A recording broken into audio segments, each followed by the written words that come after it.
Assalamualaikum warahmatullahi wabarakatuh.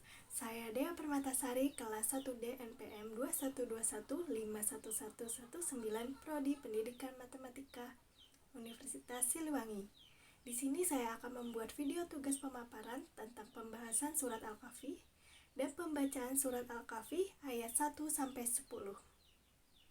Surat Al-Kahfi sendiri memiliki arti yaitu gua, yang mana surat ke-18 ini menceritakan tentang sekelompok pemuda yang tertidur dalam sebuah gua selama 309 tahun. Maka dari itu, surat yang memiliki 110 ayat ini biasa dikenal juga dengan sebutan lain yaitu Ashabul Kahf atau penghuni-penghuni gua. Kandungan surat Al-Kahfi, sebagaimana namanya, salah satu kandungan dari surat ini adalah kisah tentang Ashabul Kahfi. Kisah ini adalah kisah dari para pemuda yang memiliki keimanan yang tinggi dan berusaha untuk menghindari kezoliman.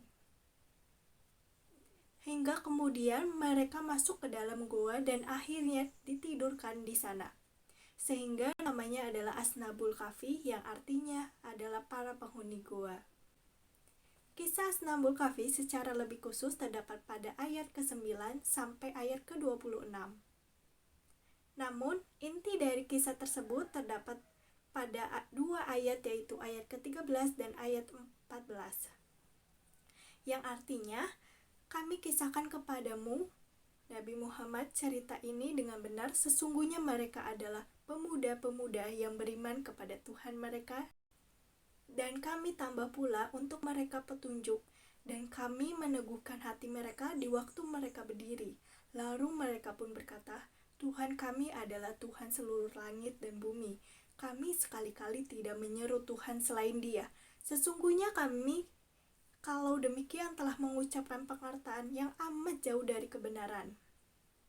Yang kedua yaitu kisah pemilik dua kebun. Selain kisah tentang Ashabul Kahfi, surat ini mengandung kisah tentang pemilik dua kebun. Terdapat pada ayat ke-35 dan 36 yang artinya, dan dia memasuki kebunnya sedang dia zalim terhadap dirinya sendiri. Ia berkata, aku kira kebun ini tidak akan binasa selama-lamanya, dan aku tidak mengira hari kiamat itu akan datang. Dan jika sekiranya aku kembali kepada Tuhanku, pasti aku akan mendapatkan tempat kembali yang lebih baik daripada kebun-kebun itu. Yang ketiga yaitu Nabi Musa bertemu dengan Khidir. Kisah berikutnya yang juga terdapat pada surat Al-Kahfi adalah terkait pencarian ilmunya Nabi Musa alaihissalam. Ia berguru kepada Nabi Khidir alaihissalam. Ayat ini juga mengajarkan tentang pentingnya dua hal yaitu ilmu dan iman. Semakin seseorang berilmu, seharusnya membuat ia semakin tawadu dan merasa belum punya apa-apa. Dengan hadirnya iman di dalam proses menuntut ilmu, maka itu akan bernilai ibadah. Dan ingat bahwa Allah akan meningkatkan orang yang beriman serta berilmu beberapa derajat. Yang keempat yaitu pemilik dua tanduk. Kisah terakhir yang terdapat dalam surat Al-Kahfi ini adalah tentang sosok bernama Zulkarnain. Intisari dari kisah ini terdapat pada ayat 86 sampai 88.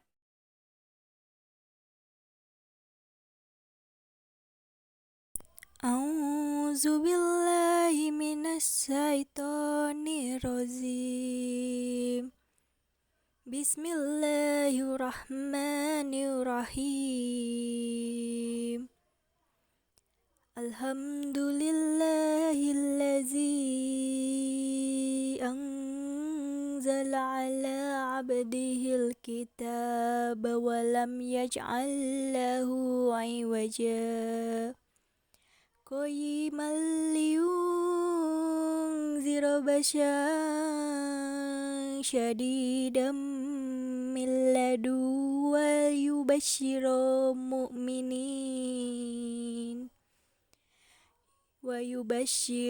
mu'minina allazina ya'maluna sholihati anna lahum ajran hasana makisina fihi abada wa yunzirul ladzina qalu takhazallahu walada لهم به من علم ولا لآبائهم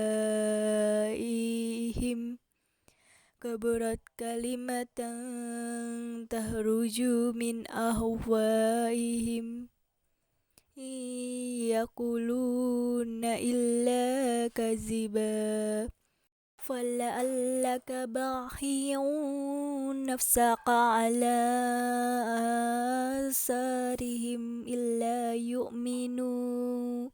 إن لم يؤمنوا بهذا الحديث آسفا إنا جعلنا ما على الأرض زينة لها لنبلوهم أيهم أحسن عملا وإنا لجاعلون ما عليها صعيدا جرزا أم حسبت أن أصحاب الكهف والرقيم كانوا من آياتنا عجبا إذ أوى الفتية إلى الكهف فقالوا ربنا آتنا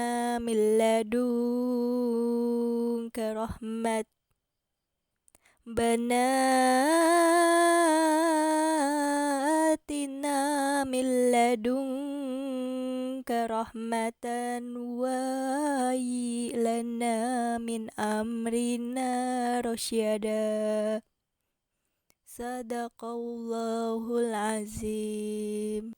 Keistimewaan dari surat Al-Kahfi.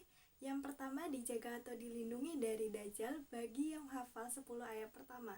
Dari Abu Darda bahwasanya Nabi SAW bersabda, barang siapa hafal 10 ayat pertama dari surah Al-Kahfi, maka ia akan dijaga atau dilindungi dari Dajjal. Hadis riwayat Muslim, Abu Daud, An-Nasai, dan At-Tirmidzi. Kedua, dijaga atau dilindungi dari fitnah Dajjal bagi yang membaca 10 ayat terakhir dari Abu Darda dari Nabi SAW bahwasanya beliau bersabda, barang siapa membaca 10 ayat terakhir dari surat Al-Kahfi, maka ia akan dijaga atau dilindungi dari fitnah Dajjal. Hadis riwayat Ahmad. Dari Tausoban dari Nabi SAW beliau bersabda, barang siapa membaca 10 ayat terakhir dari surat Al-Kahf, maka sungguh ia menjadi pelindung baginya dari Dajjal. Hadis riwayat An-Nasai. Hadis-hadis tersebut menunjukkan bahwa membaca 10 ayat pertama, 10 ayat terakhir, atau 10 ayat manapun dari surat Al-Kahf merupakan penjaga diri dari fitnah Dajjal. Yang ketiga, diberikan cahaya bagi yang membacanya di hari Jumat.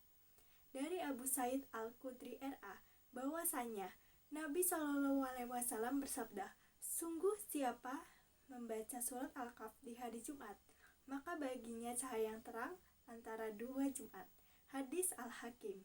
Dari Abi Sa'id Al-Khudri ia berkata, barang siapa membaca surat Al-Kahf di malam Jumat, maka baginya cahaya yang terang antara dia dan Baitul Atiq atau Ka'bah. Hadis riwayat Ad-Darimi. Demikianlah keistimewaan surat Al-Kahf bagi orang yang mau membaca atau menghafalnya terlebih di malam atau hari Jumat, yakni dilindungi dari fitnah Dajjal kelak di hari kiamat serta disiapkan cahaya khusus untuknya. Isi pokok surat Al-Kahfi adalah, yang pertama, Al-Quran diturunkan sebagai pedoman hidup manusia.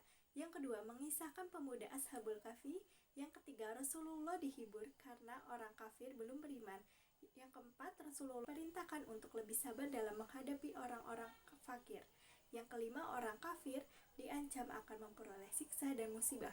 Yang keenam, orang beriman dijanjikan akan diberikan balasan yang baik.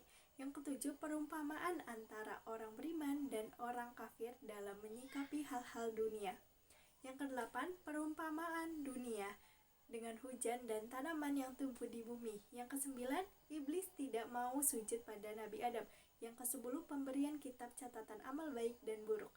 Sekian dari saya. Wassalamualaikum warahmatullahi wabarakatuh.